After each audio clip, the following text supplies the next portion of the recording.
Assalamualaikum warahmatullahi wabarakatuh. Alhamdulillahi rabbil alamin. Wassalatu wassalamu ala asyrafil anbiya'i wal mursalin wa ala sayyidina Muhammadin wa ala alihi wa sahbihi ajma'in. Amma ba'du. Marilah kita panjatkan puja dan puji syukur atas nikmat dan rahmat Allah Subhanahu wa taala, di mana sore ini kita dapat berkumpul di Masjid Raya Taqwa Kota Cirebon dengan keadaan sehat walafiat. Salawat serta salam semoga senantiasa tercurahkan kepada junjungan kita Rasulullah Nabi Muhammad sallallahu alaihi wasallam beserta keluarga, para sahabatnya serta pengikutnya hingga akhir zaman, dan semoga kita termasuk di dalamnya. Amin amin ya rabbal alamin. Hadirin para jamaah dan khususnya yang terhormat Bapak Ahmad Satori MAG dan para jamaah yang berbahagia selalu dan pendengar setia Radio Maritim 102,6 FM dan juga penonton setia At-Taqwa Channel Media Taqwa Center Kota Cirebon. Izinkan saya untuk membawakan acara kultum pada hari ini dengan tema Ngaji Kitab Kuning yang insya Allah akan disampaikan oleh Al-Mukarram Bapak Ahmad Satori MAG, dan tilawah kultum kali ini akan dibacakan oleh Ananda Kenzi Tandia. Untuk mempersingkat waktu, mari kita membuka acara ini dengan membaca basmalah. Bismillahirrahmanirrahim. Untuk Ananda Kenzi Tandia dipersilakan.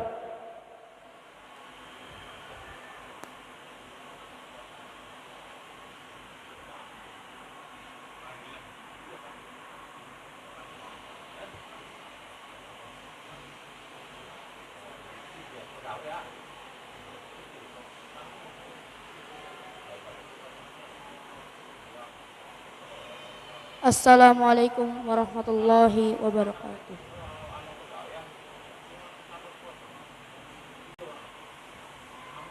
A'udzu billahi minasy syaithanir rajim. Bismillahirrahmanirrahim. Tabarakalladzi biyadihil mulku wa huwa ala kulli syai'in qadir. Alladzi khalaqal mauta wal hayata liyabluwakum ayyukum ahsanu amala wa huwal azizul ghafur. Allazi khalaqa sab'a samawati tibaqa ma tara fi khalqir rahmani min tafawut farji'il basara hal tara min futur marji'il basara karrataini yanqalib ilaikal basaru khasi'an wa huwa hasir. Walaqad zayyana as-samaa'a ad-dunya bimasabiha wa ja'alnaha rujuman lisyayatin wa a'tadna lahum azabas sa'ir. Walillazina kafaru bi rabbihim azabu jahannam wa bi'sal masir. Iza ulqu fiha sami'u laha syahiqan wa hiya tafur تكاد تميز من الغيظ كلما ألقي فيها فوج سألهم خزنتها ألم يأتكم نذير قالوا بلى قد جاءنا نذير فكذبنا وقلنا ما نزل الله من شيء إن أنتم إلا في ضلال كبير وقالوا لو كنا نسمع أو نعقل ما كنا في أصحاب السعير فاعترفوا بذنبهم فسحقا لأصحاب السعير إن الذين يخشون ربهم بالغيب لهم مغفرة وأجر كبير صدق الله العظيم. Wassalamualaikum warahmatullahi wabarakatuh. Allahumma rahmna bil Quran. Terima kasih kepada Ananda Kenzi Tandi yang sudah membacakan tilawah pada kultum hari ini. Selanjutnya mari kita simak tausiah pada hari ini kepada Al-Mukarram Ustadz Ahmad As-Satori MAG. Kami persilakan. Tafadhol Ustadz. Assalamualaikum warahmatullahi wabarakatuh. Bapak-bapak, Assalamualaikum warahmatullahi.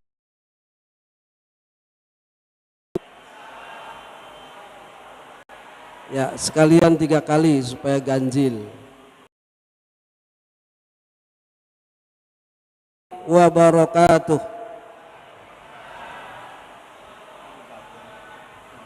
Alhamdulillahilladzi arsala rasulahu bil haqq Muhammadin nabil ummi wa ala alihi washabi ajmain. Amma ba'd. Sepuh bapak-bapak, ibu-ibu jamaah Masjid Raya At-Taqwa wa ta'ala,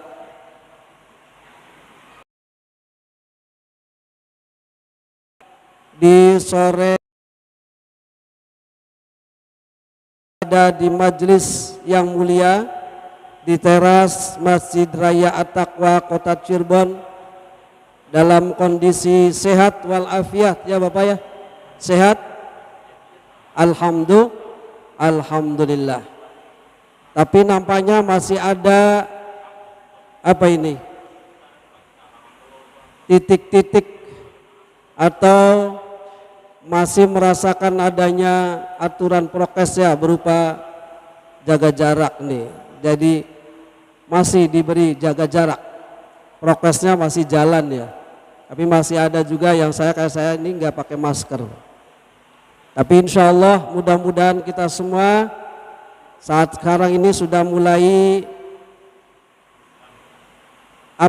bebas, sudah mulai bisa beraktivitas sebagaimana dulu-dulu.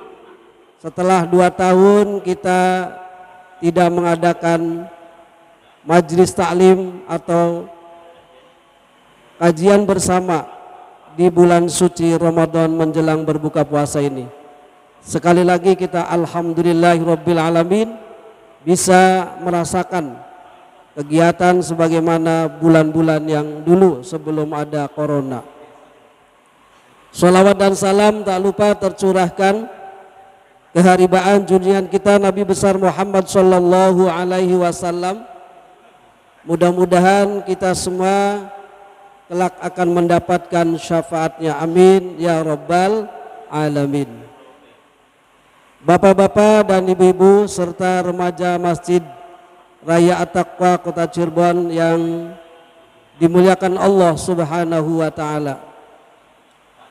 Pada sore hari ini saya akan menyampaikan sebuah tema yang tadi disampaikan oleh MC atau kerennya sekarang adalah host, ya, adalah kajian kitab kuning. Ya, nampaknya tema ini adalah kurang sesuai gitu kelihatannya. Kurang sesuai dengan tema bulan suci Ramadan. Ya tidak, sepertinya.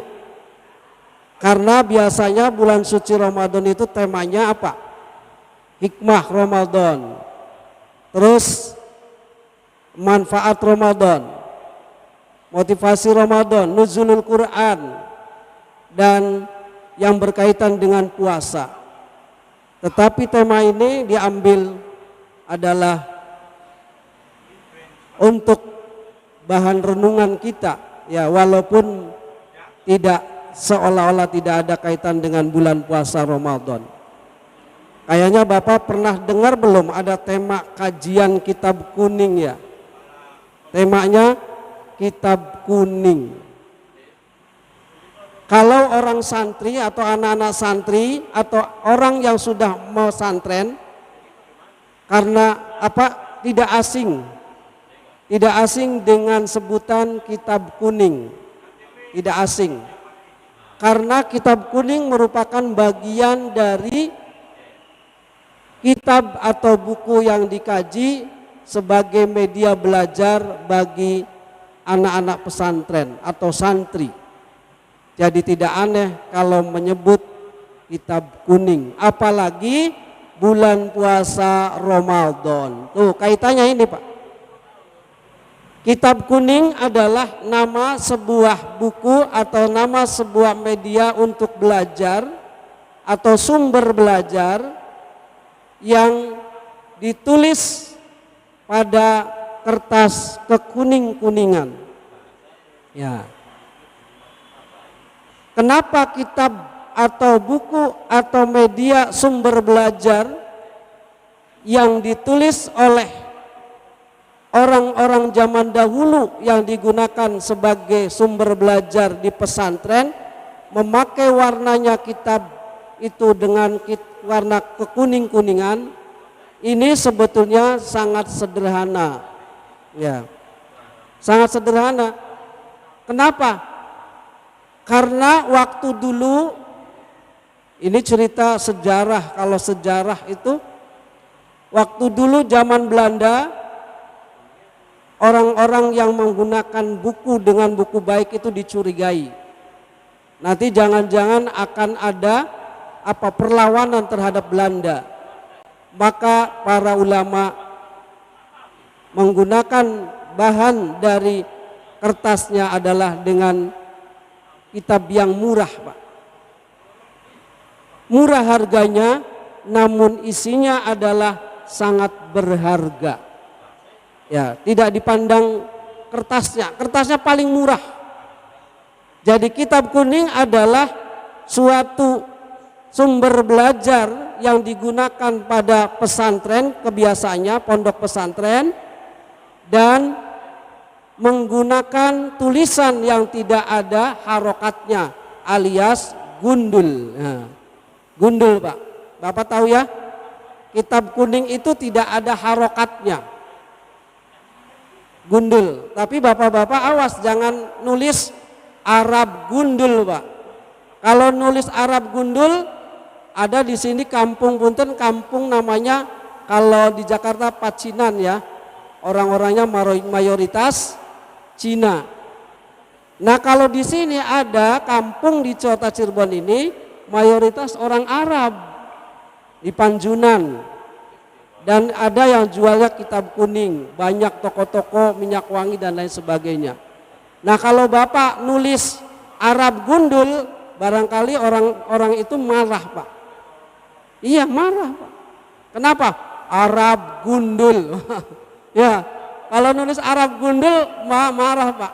Ya, disangkanya ngenyek dari orang Jawa Timur ya, ngecek aja. Arab gundul. Oh, ini gondrong mungkinan gundul.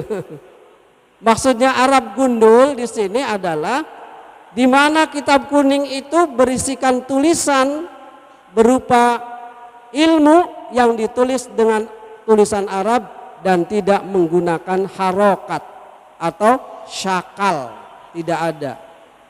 Ya. Nah ini kitab kuning ini memang kalau zaman dulu, zaman Belanda, zaman kita dulu, itu kitab kuning itu dienyek, dihina Pak, direndahkan. Apa kitab kuning gak ada harganya, cetakannya murah, kertasnya kertas yang tidak ada harganya murah Pak. Nah ini juga memang siasat para ulama untuk supaya jangan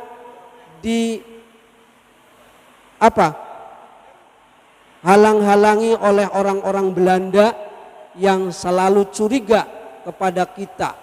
Makanya biar walaupun bahannya murah, walaupun kertasnya tidak berharga, tapi yang penting ilmunya. Nah, yang penting ilmunya.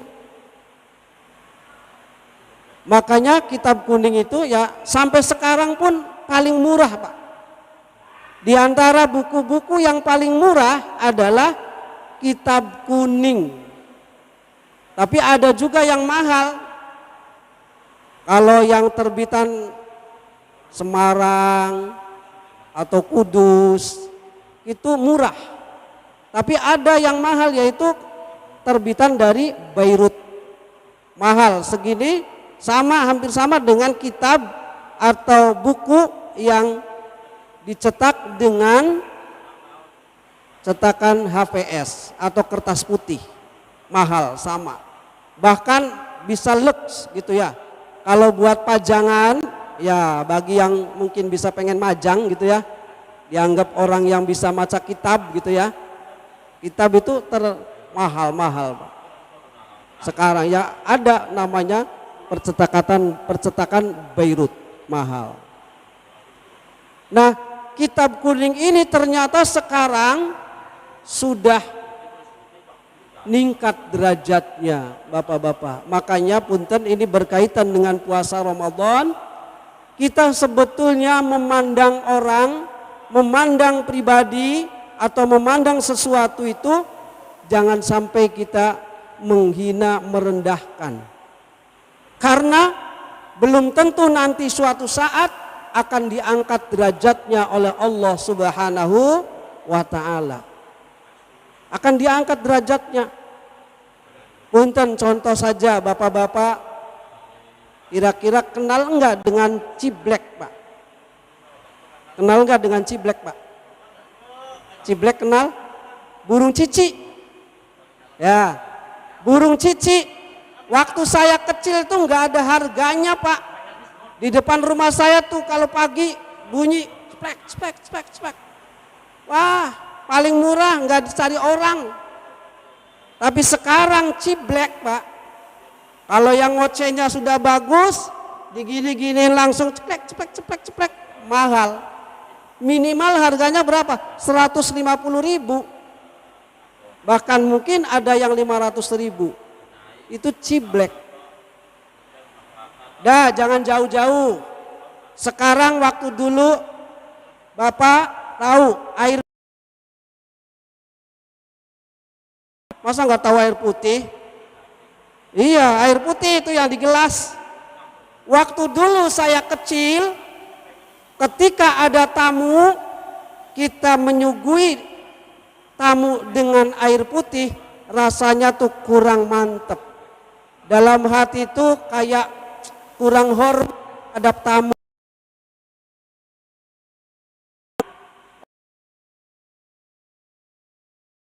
Putih sudah dianggap sopan. Promosikan ada yang mineral, ada yang mengandung ini, bisa ngobat ini, ngobat harganya sekian. Ya tidak Bapak. Air putih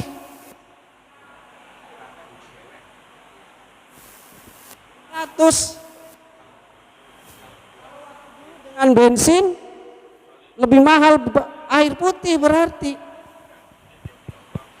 Sekarang banyak yang lebih mahal daripada bensin atau pertamax, air putih. Makanya kita mengandung bulan suci Ramadan ini, kita pun jangan sampai pandangan kita untuk menghina orang. Karena apa? Derajat dan pangkatnya nanti belum tahu, dia akan diangkat oleh Allah Subhanahu wa taala. Ada lagi contoh lagi yang menurut kita adalah tidak berharga. Bapak tahu pace?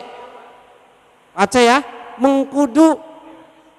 Kalau waktu dulu, zaman dulu mengkudu alias pace, apalagi tumbuhnya di kuburan mayoritas banyakan, nggak ada harganya, itu dibuang-buang Pak, ditendang-tendang, diinjek-injek, apalagi baunya, orang kurang sedap lah mencium bau pace. Tapi sekarang coba Bapak di apotek cari, ada kapsul pace berapa Pak, segini Pak, ada yang ribuan pace, ya tidak Pak? Begitu juga kitab kuning, waktu dulu dihina, waktu dulu direndahkan oleh orang-orang Belanda dan termasuk orang-orang kita yang tidak senang ngaji. Apa kitab kuning? Alah, remeh, orang-orangnya yang ngaji gudigen, itu Pak, yang ngaji gudigen. Siapa itu? Santri-santri dihina. Tapi sekarang sudah melihat bobot dan harga diri kitab kuning. Siapa orang mungkin yang ceramah atau dianggap ustadz, kalau ngomong fatwa, alah baca kitab kuning baik beli bisa, ngomong-ngomong yang bener belikah. Oh Pak, digituin Pak. Sekarang itu begitu, baca kitab gundul kang, kitab cilik baik beli bisa, ngomong-ngomong masalah agama. Begitu Pak sekarang tuh. Jadi ukurannya adalah dia ngerti, dia berfatwa, dia bisa berkomentar, dia berargumentasi secara agama. Kalau belum bisa baca kitab kuning masih diragukan. Gitu. Kalau waktu dulu apa? Sekarang harus bisa kitab kuning. Orang yang nggak bisa kitab kuning, gitu. Malah berbalik. Makanya sekali lagi di bulan Ramadan ini, kita pun dengan mengkaji kitab kuning, ibrah terhadap kitab kuning, jangan pernah merendahkan orang dari kelihatan apanya Pak, fisiknya. Kalau HP itu kelihatan casingnya, jangan melihat casing ya, jadi melihat bobot dan fasilitas serta apa kualitas dari apa yang ada di balik itu. Isinya kitab kuning ini adalah ilmu-ilmu yang sangat bermanfaat pada saat sekarang ini. Saya pernah Bapak, mahasiswa, waktu dulu saya jadi mahasiswa, ada mahasiswa yang ngomong, apa kitab kuning kok ngisinya masalah apa Pak, orang kambing dengan binatang lain, atau ada orang yang dengan binatang. Oh sudah ada dibahas di kitab kuning, apa itu? Nggak ada, nggak mungkin. Ternyata kan zaman sekarang apa Pak? Pergaulan bebas, orang bisa bergaul dengan binatang, orang bergaul dengan macam-macam. Nah nanti bagaimana hukumnya kalau dia menjadi orang? Misalkan manusia berhubungan dengan kambing, kambing berhubungan dengan sapi, itu ada hukumnya, sudah dibahas di dalam kitab kuning. Sudah menjangkau dari apa? Zaman yang belum kita rasakan seperti ini. Sudah ada pembahasannya. Nah, jadi kitab kuning itu sangat hebat sekali.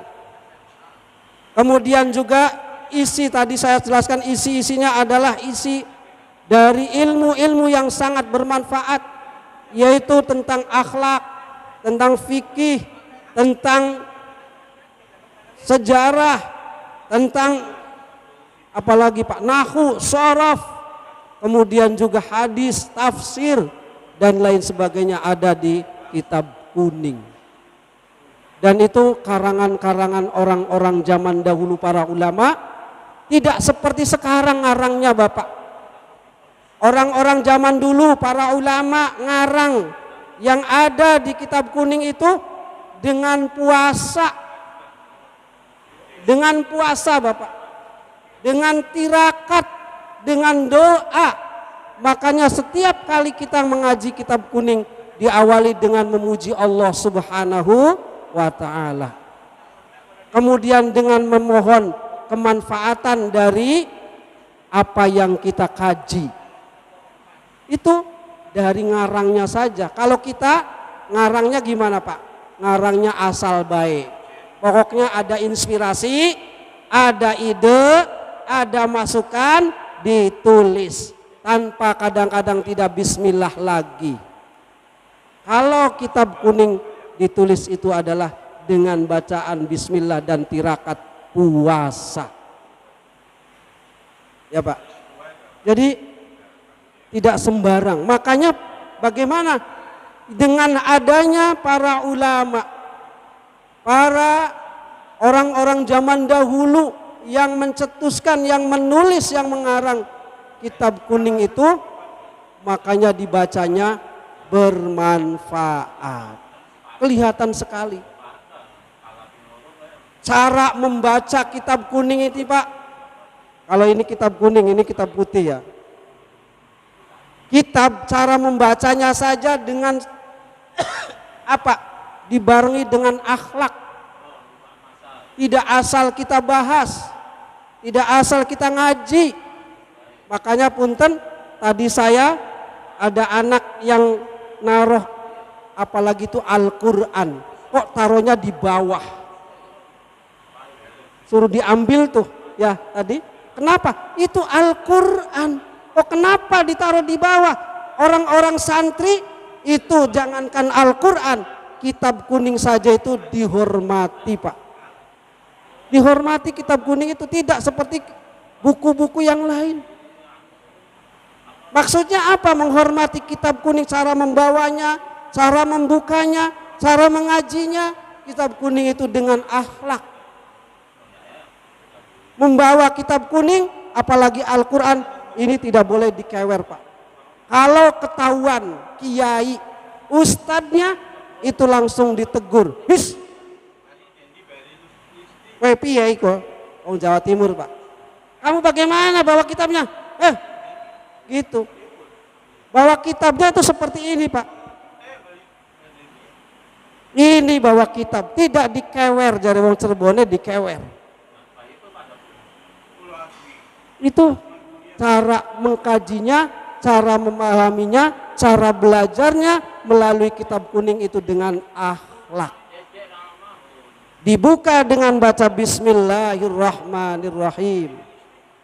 Kemudian kalau kita mengaji, kita pun memohon apa dulu? Hadoroh dulu. Ayo anak-anak santri, kita mengaji, kita misalkan kitabnya Akhlaqul Banin atau apa saja, kitab tafsir, kitab apa? Nasaihul Ibad atau kitab Subulus Salam atau yang lainnya. Pasti dibuka kalau yang kiai ngaji Bismillahirrahmanirrahim. Ayo kita mari sama-sama ngaji kitab Durratun Nasikhin ini dengan harapan mudah-mudahan kita bisa memahami, bisa mengerti dan bisa mengamalkan. Begitu Pak. Kemudian setelah dibuka, kiainya ngomong Bismillahirrahmanirrahim. Dia berbicara bahwa dengan kitab ini kita memakan manfaat di dunia dan di akhirat. Ya. Kita pengen apa? Mendapatkan manfaat dunia dan akhirat. Nafa'ana bi ulumihi fid daraini, amin. Begitu Pak. Jadi arwah dulu ila hadratin Nabi Mustafa Al-Fatihah. Kemudian membacanya dimulai lagi dengan Fatihah buat yang ngarangnya. Yang ngarangnya di Fatihai, Pak. Setelah itu dia berbicara, qalal musannifu rahimahullahu taala wa nafa'ana bi ulumihi fid dharaini amin. Gitu. Qalal musannif apa maksudnya? Qalal musannif berkata pengarang, nafa'ana, mudah-mudahan kitab ini memberikan manfaat fid dharaini, pada dua alam, yaitu dunia dan akhirat. Gitu. Qalal musannifu rahimahullah ta'ala wa nafa'ana bi ulumihi, ilmu dari kitab ini fid dharaini, di dalam akhirat, dunia dan akhirat. Begitu, Pak, mengkaji kitab itu. Jadi tidak sembarangan. Kemudian juga kalau sudah kitab itu ditutup dengan apa? Dengan baca hamdalah dan berdoa. Begitu. Makanya tidak ada santri yang tawuran. Nggak ada santri yang tawuran apa ya? Nggak ada santri yang demo. Sampai sekarang tidak ada santri yang demo. Kecuali mungkin santrinya jadi mahasiswa, barangkali sudah berubah status. Ada santri yang sudah berubah status jadi mahasiswa misal. Tapi kalau santri totok, kalau santri masih di pesantren, insya Allah santri itu sami'na wa ata'na, sangat patuh, sangat taat pada kiainya. Karena apa? Cara belajarnya pun berbeda dengan cara belajar yang ada di luar pondok pesantren. Kitab ini juga memiliki tawaduk, sopan santun, Pak. Kalau kiai mengaji kitab kuning ini, karangannya kitab kuning ini, kalau setelah selesai ada bacaan yang kurang atau kurang pas, ada kalimat dicetuskan oleh kiai atau ustadz, la'alas swab. Ada kalimat la'alas swab. La'alas swab itu apa artinya? Barangkali inilah yang benar. Terakhir, kalau sudah selesai, wallahu a'lam biswab, Allah lah yang lebih tahu tentang kebenaran. Jadi tidak apa? Tidak merasa benar. Itu. Ya, Bapak-bapak, Ibu-ibu jamaah Masjid Raya At-Taqwa Kota Cirebon yang dimuliakan Allah Subhanahu wa taala. Kemudian kitab kuning ini biasanya terdiri dari dua kolom. Yang di pinggir adalah namanya matan. Yang kecil biasanya ada garis. Yang di tengahnya adalah syarah. Matan adalah tulisan-tulisan yang secara global. Misalkan masalah hadis, ya bunyi hadisnya saja. Tetapi kalau yang di tengah itu adalah apa? Syarah atau penjelasan dari matan. Ya, dari matannya itu. Jadi ada dua sisi. Sisi yang kiri namanya matan, atau yang di pinggir biasanya, di pinggir-pinggir itu namanya matan. Yang di tengah garis adalah syarahnya, untuk penjelasan lebih detail dari apa yang ada di matan. Kemudian juga sebetulnya kitab kuning itu sudah mencakup penulisan yang benar. Kalau dalam menulis skripsi atau tesis atau disertasi, ya kalau skripsi kan S1, tesis S2, disertasi S3, itu ada namanya catatan kaki. Harus ada, Pak. Tapi ada juga yang tidak pakai catatan kaki, namanya body note, yaitu di tengah. Kemudian ada yang di bawah namanya footnote. Ada yang namanya indeks, pakainya di terakhir. Itu kitab kuning sudah menggunakan tata cara penulisan ilmiah dari dulu. Sudah ada cara penulisan ilmiah yang digunakan oleh para dosen di perguruan tinggi, itu kitab kuning sudah ada. Satu, misalkan penjelasannya apa, rujukannya apa, sudah ada. Jadi kitab kuning itu sebetulnya sudah, kalau dilihat dari bobot isi kontennya adalah sudah hebat. Tapi kalau memang ya dari percetakan dan bahan kertasnya memang murah. Tapi kata seorang sekarang, walaupun murah tapi tidak murahan. Tidak murahan kitab kuning itu, Pak. Ya. Jadi kitab kuning itu adalah betul-betul kitab atau buku atau media atau sumber belajar bagi para santri yang digunakan dari dulu sampai sekarang. Dari dulu sampai sekarang. Biasanya digunakan oleh pondok pesantren salaf. Ya. Dan sekarang lagi banyak dikaji, Pak. Yaitu di pondok-pondok lagi pasaran. Pasaran, kalau ibarat kita kan pasaran apa, Pak? Tuh pasaran, Pak, bazar. Ya, lagi digelar kitab-kitab untuk mengaji dari mulai kitab tipis, kalau kita katakannya biasa kitab kecil, sampai kitab yang tebal. Lagi pasaran, Pak. Kalau bapak-bapak di Jawa Timur itu lagi rame, Pak. Kalau di sini aja Jawa Barat kurang. Tapi memang di pondok pesantren rame. Nah, makanya untuk apa? Untuk tabarukan itu, Pak, namanya. Di samping kita belajar ilmu ke pondok pesantren yang lain, juga mendapatkan tabarukan dari keberkahan para kiai, para kiai. Makanya kalau bapak-bapak, ibu-ibu, adik-adik remaja ini mau ngaji, kitabnya sekali sebut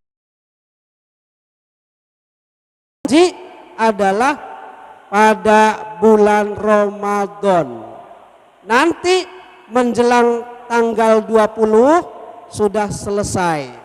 Santri-santri balik lagi mudik, tapi ada santri-santri yang memang masih betah sampai tanggal 25 masih ngaji, Pak, sama kiainya. Oh, ya, masih ngaji. Mereka selalu taat, patuh. Kerjanya hanya ngaji. Kalau bapak-bapak kira-kira betah enggak, Pak, ya? Dari mulai bangun tidur, sahur, jamaah subuh, ngaji sampai seperti ini. Silahkan mau ngaji apa saja, bebas kalau bisa waktunya dan bapak mau kiyeng. Jadi di sana panen. Nah, punten kalau bapak-bapak sekali lagi kalau di sini ini berapa menit? Sudah capek belum, Pak? Sudah capek belum? Sudah capek ya. Nah, gitu. Jadi belajar di santri, belajar di pondok pesantren, belajarnya saja sudah banyak menggunakan tata cara sopan santun, akhlakul karimah. Makanya pantas kalau santri-santri ngaji dan dia banyak yang tawadhu. Karena ngajinya saja diawali dengan baca Fatihah tadi yang sudah saya sebutkan. Nah, kaitannya dengan itu, Pak. Ini punten meleset dari kitab kuning tapi masih ada insya Allah karena berkaitan dengan akhlak. Ya, masih berkaitan dengan akhlak, Pak. Ini nampaknya punten kita adanya corona 2 kali ya, Pak, ya, atau 2 tahun. Itu menurut saya adalah karena apa Pak? Kita sudah banyak tidak menggunakan akhlak. Bisa saya sebut bahwa virus yang paling tidak memiliki akhlak adalah corona. Wah, percaya tidak Pak? Virus yang sekarang atau kita rasakan adalah penyakit yang menyebabkan tidak mempunyai akhlak Pak. Buktinya apa? Ada enggak yang kita temukan penyakit sampai haji libur, sholat Jum'ah tidak dilaksanakan? Ada tidak Pak? Enggak ada, kecuali gara-gara virus corona. Bapak, Ibu melaksanakan bid'ah, ngaku tidak Pak, bid'ah dilakoni Pak. Katanya kan apa bid'ah? Kullu bid'atin dolalah wa kullu dolalatin finnar. Setiap kali perbuatan bid'ah adalah sesat dan segala yang sesat di neraka. Bapak merasa tidak melakoni bid'ah Pak? Ayo, tuh nggak merasa bid'ah dilakoni. Itu pakai masker itu bid'ah Pak. Sholat ini anggota sujud tapi pakai masker, anggota sujudnya ditutupi. Bid'ah kan? Nabi nggak pernah begitu. Ya, Bapak sholat jaga jarak, bid'ah tidak? Bid'ah. Zaman Nabi sampai sekarang sufufakum fa inna taswiyatas sufufi min iqamatis shalah. Selalu dirapatkan tapi sholat direnggangkan. Bid'ah. Ya Pak, bid'ah. Dan ini sesuai dengan zaman kita Pak, yang sudah tidak mempunyai akhlak kita itu. Apa Pak? Zaman sekarang kan IT apa ya? Ada nggak yang tidak bawa HP Pak? Penyakitnya IT, komputer, HP itu adalah virus. Tuh, manusia penyakitnya virus. Virus komputer dipakai semadaf, nggak sembuh Pak. Dipakai Avira, nggak sembuh. Sama dengan kita, corona pakai vaksin 1 tepar saya, vaksin 2 masih tepar, booster durung Pak. 2 vaksin masih tepar Pak. Tuh, sama virus di komputer, kasih semadap error baik, Avira error baik. Tuh, ya tidak Pak? IT zamannya apa Pak? Nih, hoak, ya tidak Pak? Makanya supaya jangan kena penyakit, ini sampai sekarang teruskan satu lagi bel lagi. Supaya tidak kena penyakit virus coronanya, pakai masker Pak. Masker itu bukan untuk menahan virus corona, tapi supaya wabahnya hilang. Jangan banyak ngomong sebetulnya sih Pak. Supaya apa? Hoaknya dikurangi, pakai masker. Hoaknya dikurangi Pak, pakai masker tuh.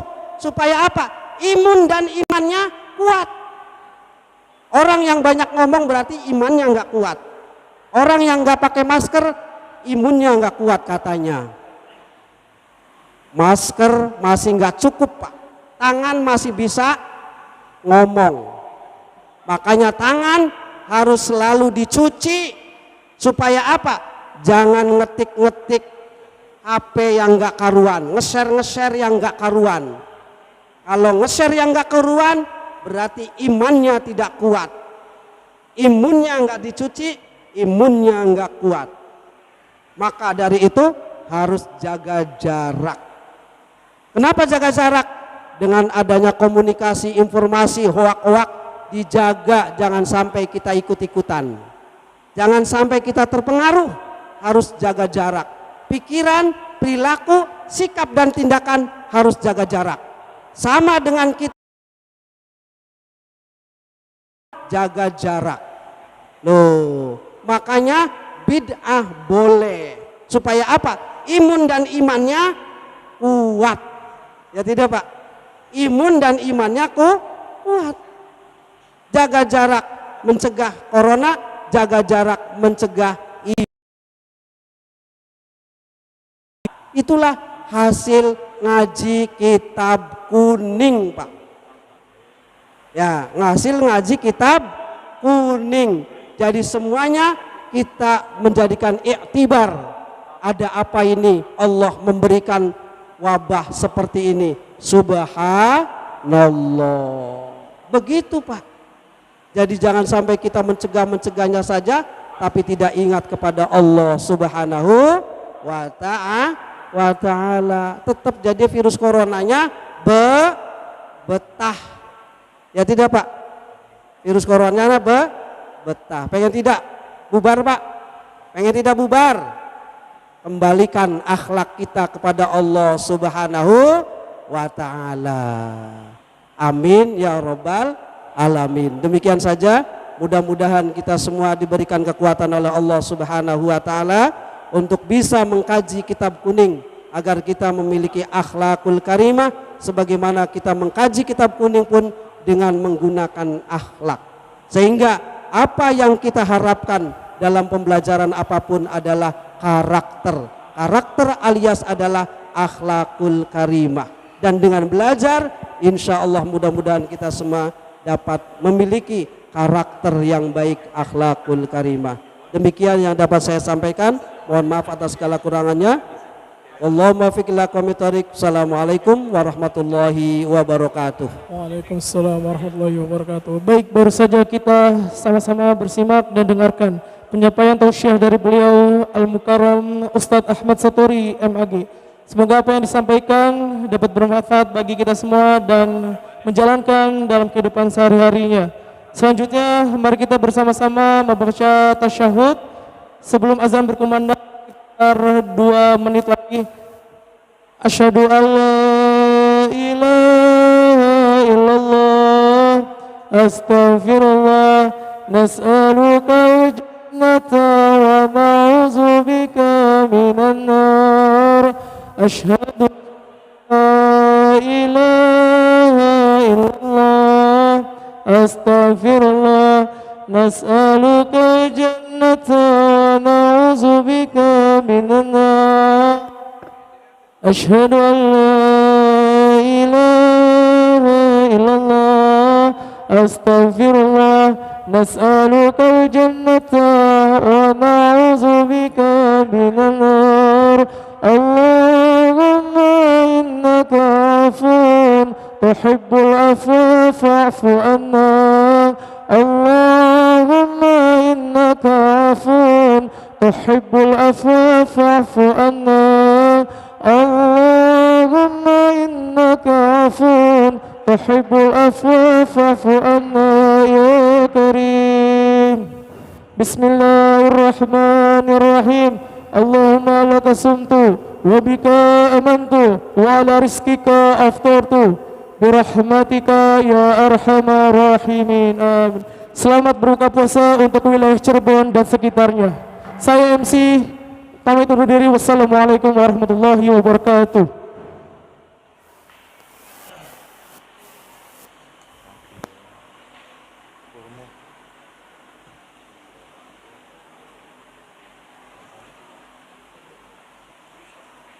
Tunggu aja.